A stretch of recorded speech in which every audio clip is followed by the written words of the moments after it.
Well, good evening, knickknackers. It's about 6:30, and I bought some cranberries at the store the other day and have been putting off doing anything with them. But tonight I thought, they're going to go bad if I don't hurry up and do something, and what a shame that would be. So I have tried cranberry sauce out of the cans that you can buy at the store. And to be honest with you, I'm really not a huge fan of that stuff. So I have seen recipes in my canning books for cranberry sauces, and the one I'm going to try today is on page 180, and it's cranberry rum sauce. It kind of has a little different makeup to it than the regular cranberry sauces that I've seen, so I'm going to try and make this today. So I have my 8 cups of cranberries already here in the pot, kind of gone through them and picked out all the bad ones. And to that, let's see, we need to put 8 whole allspice and 6 whole cloves. And I have this nifty little tea strainer here that I'm going to put these in. Now the directions tell me to take 3 cinnamon sticks and break them in half and put them in a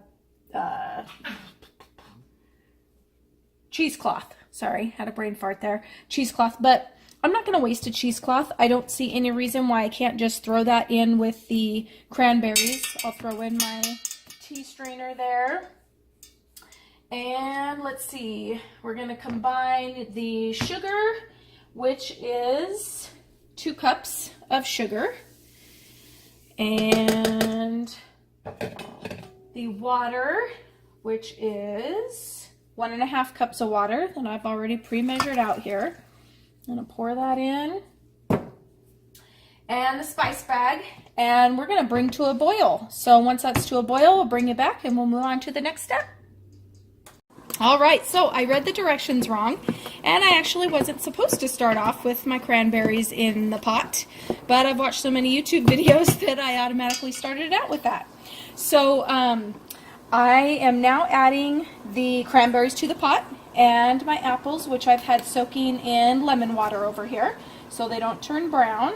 It calls for 2 large apples, and I think one was a Pink Lady and one may have been a Honey Crisp. I honestly can't remember. We buy so many apples and go through so many, and I tried a new one out the other day, but I don't know if that's the one that I grabbed or not. So anyway, our spices are going in there, the apples and the cranberries, cinnamon sticks. Honestly, doesn't that just look beautiful? That just looks like Christmas to me, even though it's for Thanksgiving. So we're going to let those go. I can hear the cranberries popping in there already, so hopefully Becca and I don't get popped with any of those. But I'm going to turn the heat down and let that cook for about 5 minutes, and I will bring you back.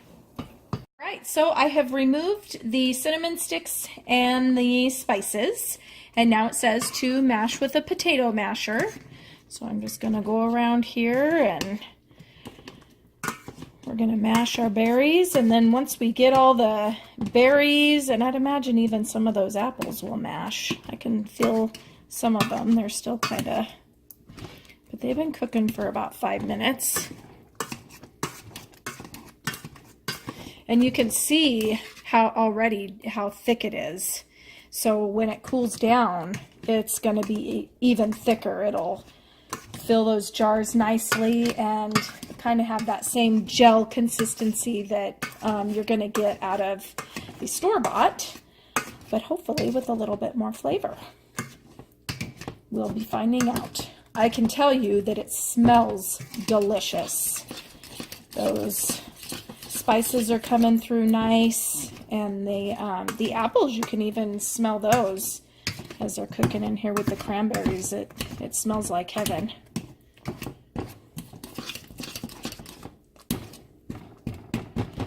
There's a part of me that wants to take my immersion blender to it, but it's kind of pretty with those chunks in there, and I don't know that that's really something that I should do. I think I'll try it like this, and if I feel like I want smaller chunks next time, If we all enjoy it, then I'll either cut everything up smaller, or I will blend it all up. We'll see. Okay, oops, sorry, that was hot. I have my jars on heating up over there. Okay, so now it calls for the 3/4 cups of the rum. So I'm going to stir that in. Ooh. All right, so the rum is added, and now we just have to get this back up to a boil, which shouldn't take long. Well, I'll tell you, it just sure looks pretty in there. Woo, and there it goes. Don't want to splash myself because that'll cause a nice burn, so I'll turn that off. That's definitely nice and thick. Yeah, that's going to be beautiful. So I'll get my jars ready, get some out here, and I'll show you putting it in and getting it ready to go in the canner.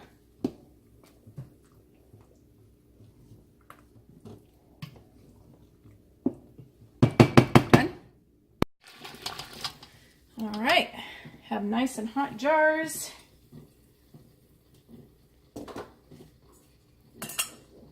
And I meant to look and see what headspace. I cannot remember. I always do that. Shut my book and forgot already. So let's see here. Look at how thick that is. That is just beautiful. I'm telling you, I've never hoped that I like cranberry sauce as much as I'm hoping I do right now. Let me check here for 1/4 inch headspace. Okay, so we'll put a little bit more in there.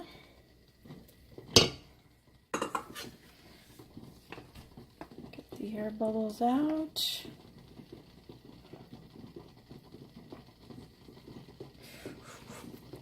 Hot, hot, hot.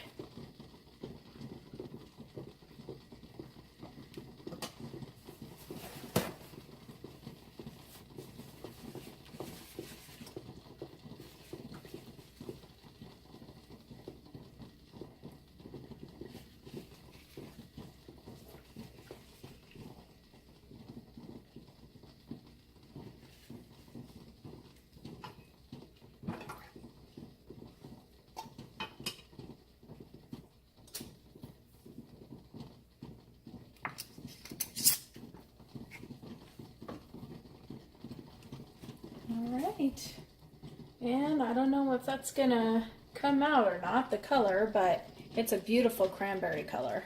Absolutely gorgeous. Nice and thick, so it looks like all the fruit will be floating nicely in there.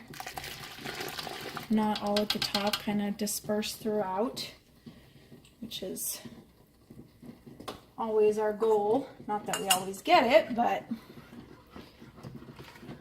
I do like it when it's pretty even in there.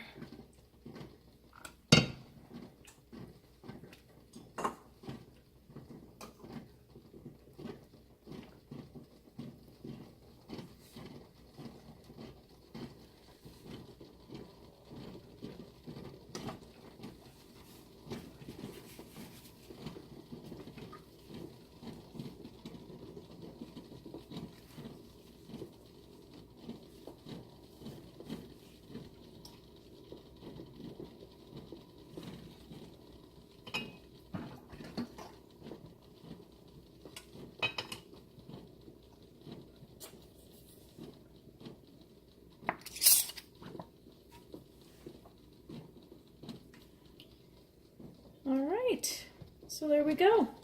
I'll finish jarring these up. I think it says I'm supposed to get about 6, and as I've mentioned in other videos, I don't always get what they tell me I should be getting, so we'll see if I get 6 or more or less. But I'll bring you back when they're all jarred up and we're ready to set the timer. Alright, so I ended up getting 7 jars plus, I don't know, half of one of the little ones, the half pints. And I thought I would do a little taste test with you guys. It's cooling off. It is still fairly warm, but I wanted to let you see the thickness of it. That is nice and thick. So I was just going to take a taste test of it. I would like to see if I get a little piece of apple in there because I know I like apples. And we'll see if maybe I'll like cranberry rum sauce.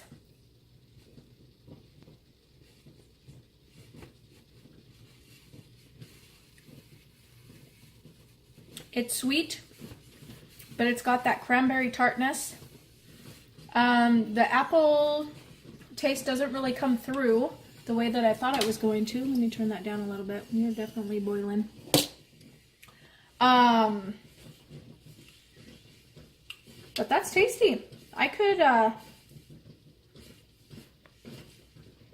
could see myself eating that for Thanksgiving. And I don't know about putting it on a sandwich. That's traditionally how I've seen leftover cranberry sauce used. Just because of the apple chunks. But maybe that would work out. I don't know. Might have to try it. And then I'll let you guys know. All right.